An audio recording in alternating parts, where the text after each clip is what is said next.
saat Dipo Jatinegara diratakan dengan tanah, bukan cuma bangunan Dipo bersejarah yang hilang, tapi juga sebuah turntable antik dibongkar.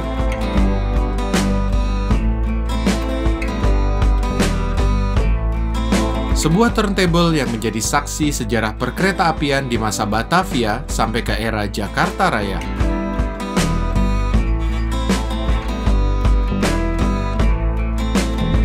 Di balik turntable ini juga tersimpan sejarah tentang pabrik pembuatnya yang juga meninggalkan banyak jejak sejarah di Indonesia.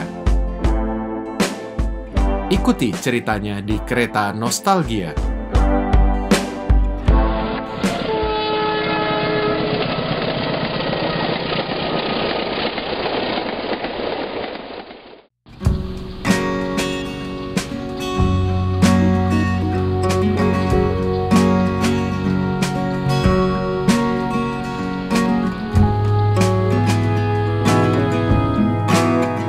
Pada tahun 1898, SS membeli jalur kereta api menuju ke arah Bekasi yang sebelumnya dioperasikan oleh BOS.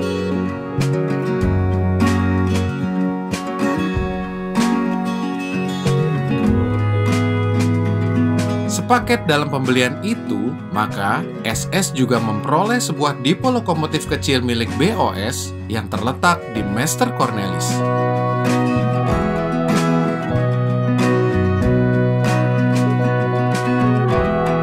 Seiring bertambah besarnya armada lokomotif jarak jauh milik SS, maka depo lokomotif peninggalan BOS itu dirasakan perlu diperbesar dan diperluas. Dalam beberapa tahun, Dipo Meester Cornelis telah berubah dari sebuah dipo lokomotif kecil menjadi dipo lokomotif terbesar di Batavia. Melengkapi dipo lokomotif ini, maka SS pada tahun 1913 memesan sebuah turntable dari sebuah perusahaan yang bernama NV Platerij yang berlokasi di kota Delft. NV Platerij bukanlah nama asing di Hindia Belanda saat itu.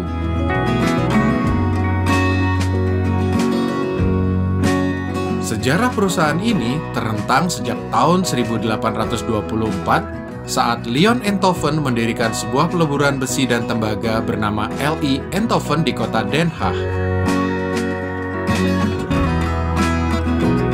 Usaha peleburan ini berkembang menjadi industri baja dan metal yang membuat jembatan, lampu gas, dan tutup lubang saluran pembuangan kota Den Haag. Setelah 1850, firma Enthoven mulai aktif memproduksi produk-produk yang berkaitan dengan perkereta-apian, seperti pembangunan kanopi stasiun Den Haag pada tahun 1870. Sukses di negeri asalnya membuat firma Enthoven mulai merambah ke tanah koloni yaitu Hindia Belanda. Perusahaan ini mulai terlibat di berbagai proyek perkereta-apian.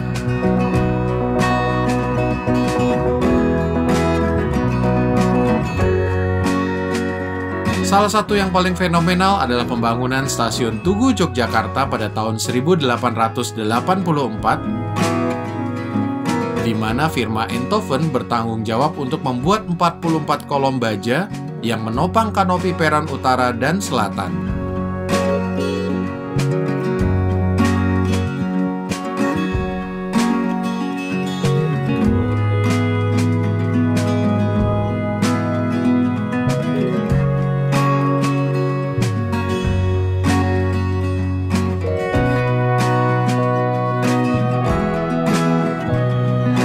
Beberapa kolom ini masih bertahan sampai hari ini dengan cap bertuliskan nama perusahaan firma Enthoven.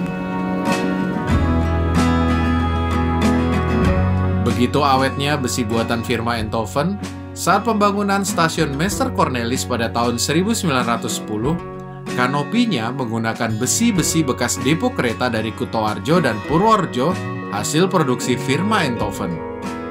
Besi-besi penyangga kanopi stasiun Jatinegara bahkan masih bertahan sampai seabad kemudian.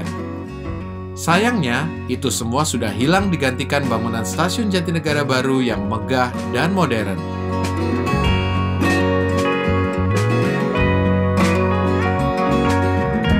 Bisnis firma Eindhoven di Hindia Belanda ternyata juga merambah ke pembangunan mercusuar. Salah satu mercusuar buatan firma Eindhoven yang masih bertahan sampai hari ini yaitu mercusuar Cikoneng di Anyer. Dibangun pada tahun 1885,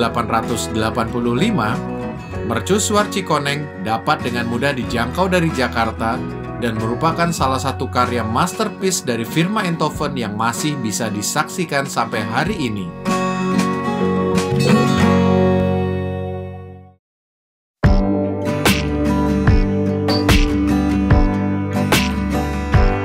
Pada tahun 1891, firma Eindhoven mengubah namanya menjadi NV Platerij dan memindahkan pabriknya ke kota Delft. Memasuki awal abad ke-20, order dari Hindia Belanda mengalir deras. Bukan hanya dari SS, perusahaan kereta NIS pun menggunakan jasa NV Platerij dalam pembangunan jembatan Kali Krasak pada jalur antara Jogja dan Magelang pada tahun 1898.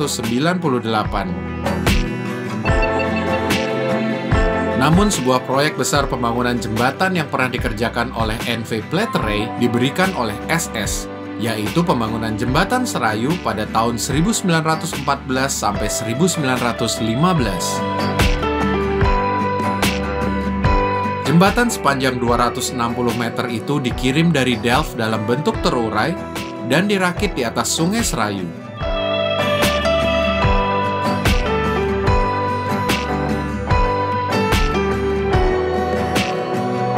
Sayang, jembatan buatan NV Platerij ini telah digantikan oleh jembatan baru yang dibangun pada tahun 1972. Pembangunan jembatan Serayu ini adalah salah satu bagian ambisi SS untuk menghubungkan Batavia dan Surabaya dalam waktu 1 hari. Tentu saja selain pembangunan jalur, dibarengi dengan pembangunan dipo-dipo lokomotif di berbagai lokasi. Disinilah NV Platerij kebagian order pembuatan turntable untuk lokomotif besar yang akan disebar ke semua depo lokomotif. Salah satu turntable itu terpasang di Depo Meester Cornelis Batavia. Didatangkan pada tahun 1913, turntable ini digunakan untuk memutar lok-lok uap jarak jauh milik SS yang berukuran besar, seperti seri 1000 yang biasa digunakan untuk menarik Endachse Express dan NAC Express.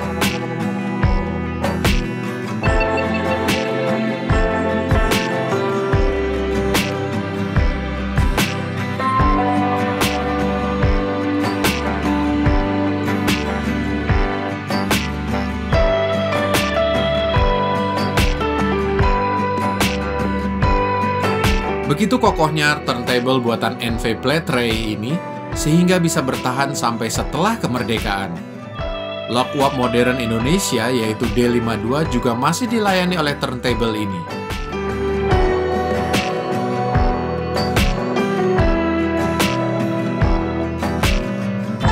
Bahkan ketika usianya sudah melewati seabad, lok-lok diesel modern PT KAI diputar di turntable ini sebelum berdinas.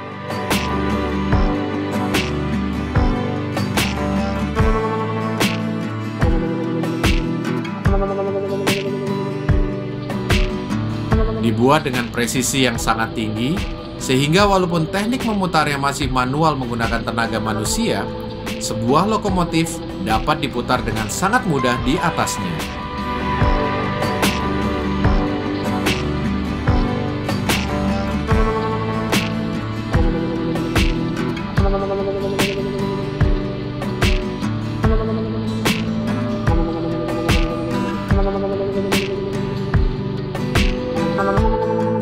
Bagi yang pernah mencoba memutar lok dengan turntable ini, tentu dapat merasakan sensasi ringan saat memutar lok yang beratnya puluhan ton itu.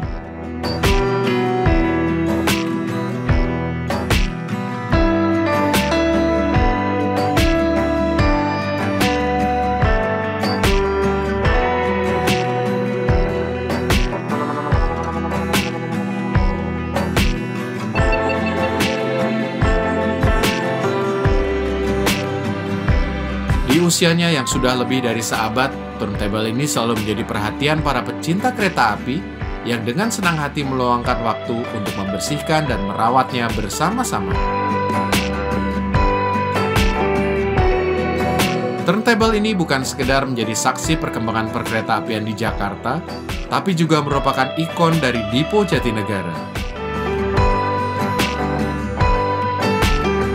Sayang, turntable ini bernasib sama dengan benda-benda buatan NV Plate Rail lainnya yang satu persatu mulai menghilang.